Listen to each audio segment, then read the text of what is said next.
কিরকম ধরতেছেন? যেমন এই ছাগলটা ছাগলের দাম করছে 15-16 বলতেছে এরকম। বলতেছে ওরা, হ্যাঁ, কিন্তু আপনাদের মনে হয় তো ক্রয়ের দামের কাছাকাছিও নাই, আমাদের দামের কাছাকাছিও যাচ্ছে। তাই আমাদের না? দাম কিনা আছে অনেক 20,000-21,000 করে মানে কিনে আছে। যেহেতু সব হলো কিনা, আপনাদের তো এগুলো নিজস্ব তৈরি করা খামারের না, তাই না? না না, এগুলো ব্যবসায়িক আমাদের আপনারা। গ্রামের থেকে কিনে আনা। তাহলে যেহেতু লসে তো আর বেচা যায় না।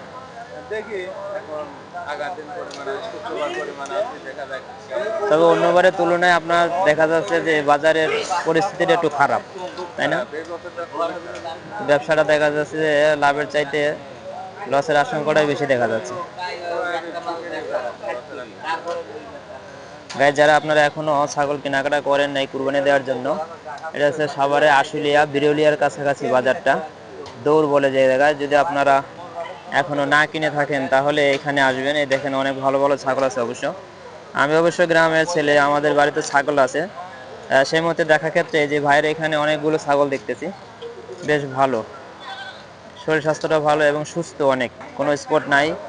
একটা ছাগল কুরবানি দেওয়ার জন্য অবশ্য শারীরিক সুস্থতা খুব ভালো থাকা দরকার, দেখতে সুন্দর, গায়ের রংটা ভালো, এরকম কিছু ছাগল অবশ্য কুরবানির জন্য উপযুক্ত। সেক্ষেত্রে এখানে দেখতেছেন অনেকগুলো ছাগল আছে, খুবই সুন্দর। যারা নিতে চান তারা এই বাজারে আসবেন।